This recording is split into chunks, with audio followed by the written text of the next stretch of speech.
Bismillahirrahmanirrahim. Assalamualaikum warahmatullahi wabarakatuh. Kali ini kita kedatangan motor CB150 dengan keluhan motornya tuh nggak bisa digas dan bergetarnya tuh nggak wajar. Jadi katanya itu getarnya nggak wajar banget karena getarnya terlalu keras. Jadi kira-kira apa ya penyebabnya? Nah, jadi tonton sampai habis, stay tune dan jangan di skip-skip. Jadi langsung aja kita lakukan cek sound terlebih dahulu.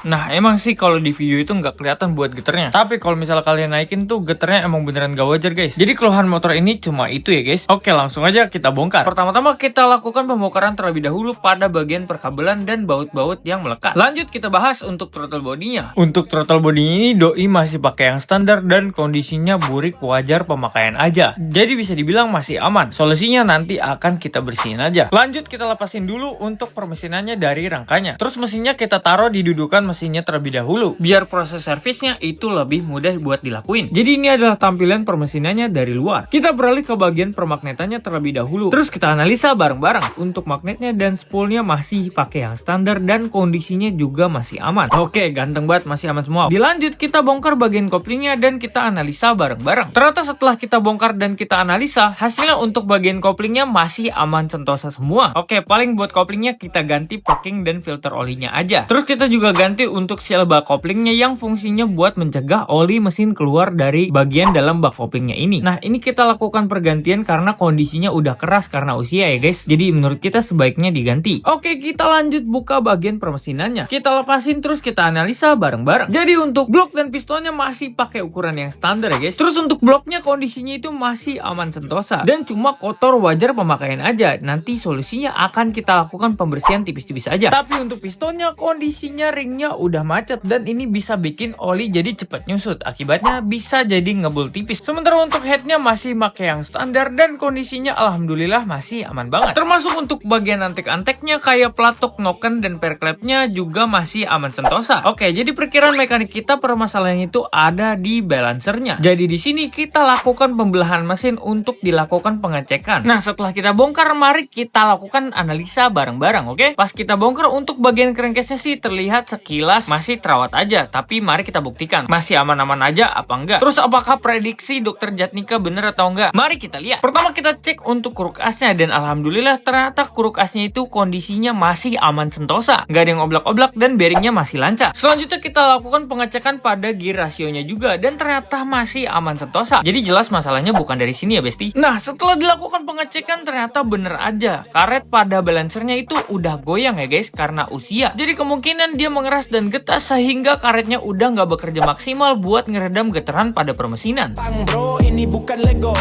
Akibatnya bisa langsung dirasakan sama ownernya dengan getaran yang nggak wajar tadi. Otomatis ini bisa bikin kenyamanan berkendara jadi nggak nyaman. Nah, jadi permasalahan utamanya ada pada karet balancernya ya, guys. Hal ini sesuai prediksi dokter Jatnika. Tentunya langsung aja kita kasih tahu tentang kondisi permesinan dan permasalahannya kepada ownernya. Di sini kita jelasin tipis-tipis. Kalian kita minta izin untuk dilakukan pergantian pada part-part yang harus dilakukan pergantian. Lanjut langsung aja kita lakukan pembersihan secara menyeluruh pada bagian permesinannya. Seperti biasa, guys, di Johan Beauty Clinic kita sikat-sikat dulu, terus kita lanjut bersihin pakai bensin dan carb cleaner. Pastinya kita lakukan pembersihan secara mendetail ya, guys, dan menyeluruh sampai sebersih mungkin ya. Kalau misalnya kurang-kurang dikit ya hampura ya, guys ya. Lanjut langsung aja kita lakukan pergantian pada karet balancernya. Kita ganti pakai yang original dari Suzuki. Untuk bearing balancernya kita ganti pakai RX7 Racing andalan kita. By the way, bearing balancernya ini pakai tipe yang 6201 C3P6. Yang belum tahu maksud dari kode C3P6 bisa lihat di reels kita. Anjay, bearingnya yahut banget, guys. Setelah sudah kita rakit kembali buat bagian rasionya. Oke, kita pasangin udah rapi semua. Lanjut setelah semua sudah terakit, kita tutup lagi untuk crankcase-nya. Nah, semoga setelah kita lakukan pergantian pada bearing balancernya udah nggak geter-geter klep lagi, oke? Kita lanjut untuk bagian perkoplingannya karena masih aman, jadi langsung aja kita pasang kembali. Tentunya ini udah dilakukan pembersihan secara menyeluruh. Untuk seal bak koplingnya kita ganti baru pakai merek Honda. Sementara untuk seal clamp-nya kita pakein merek Suzuki. Anjay, ini kalau misalnya dibilang seal clamp-nya andalan kita banget ya, selalu Suzuki guys. Setelah semua terpasang rapi, mari kita tutup lagi untuk bagian perkoplingannya. Set kita tutup dengan cantik-cantik. Oke ya anjay. Nah beres. Lanjut untuk headnya kita lakukan skir clamp buat mencegah terjadinya kebocoran kompresi. Ya kurang lebih kalau misalnya skir clamp kelihatannya sepele guys, tapi ini krusial banget kalau nggak dilakuin secara hati-hati dan sabar. Lanjut kita rakit kembali untuk bagian head dan antek-anteknya. Tentunya kita pasangin dengan detail dan serapi mungkin. Lanjut untuk pistonnya kita ganti pakai merek film ukuran yang standar, yaitu 57,3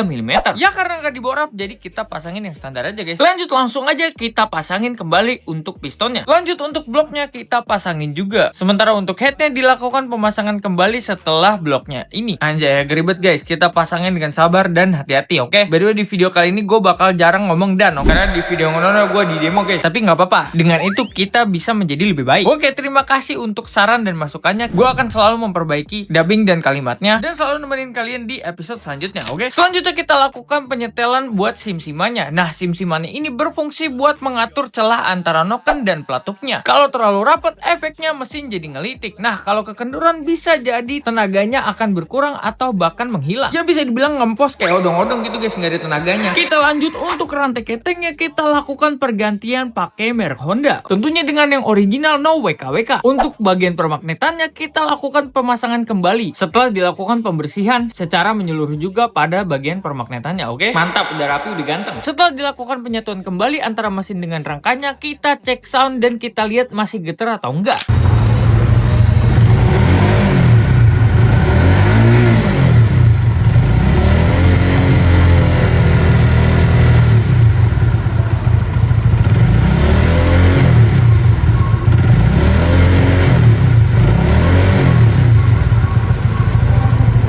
Hasil getarannya pun udah normal kembali ya guys. Nah kita lanjut dengan melakukan scanning untuk mengecek sensor-sensor pada permotoran ini. Nah ternyata pas kita lakukan scanning terdeteksi untuk sensor TPS nya itu udah nggak normal. Bisa dilihat dari grafik bukaan gasnya yang suka ngedrop saat digas. Nah ini efeknya kalau di jalanan lagi ngegas itu suka hilang tenaganya. Solusinya langsung aja kita ganti TPS nya pakai RX-7 Racing andalan kita. Nah sepengalaman kita pakai TPS RX-7 Racing itu hasilnya yahut banget guys. Nah setelah kita pasangin dengan yang baru TPS-nya kita scan lagi, hasilnya udah aman banget dan udah normal. Kalian bisa lihat dengan grafiknya.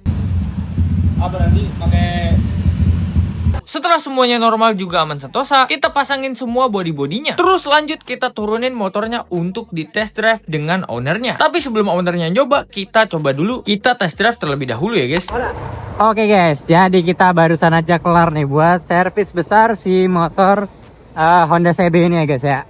Yang awalnya nih keluhan dari motor ini adalah bergetarnya nggak wajar ya guys ya.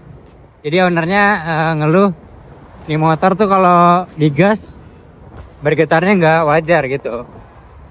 Jadi tadi setelah kita bongkar ternyata permasalahan utamanya ada di karet balancernya yang udah keras lah, udah kemakan usia ya guys ya. Emang wajar itu. Jadi langsung aja kita ganti buat si karet balancernya. Dan sekarang udah aman nih guys, udah hilang getarnya. Getarnya udah normal ya guys ya, udah dalam batas wajar gitu. Seperti itu guys. Oke, ini lagi kita bawa jalan-jalan nih guys buat motornya.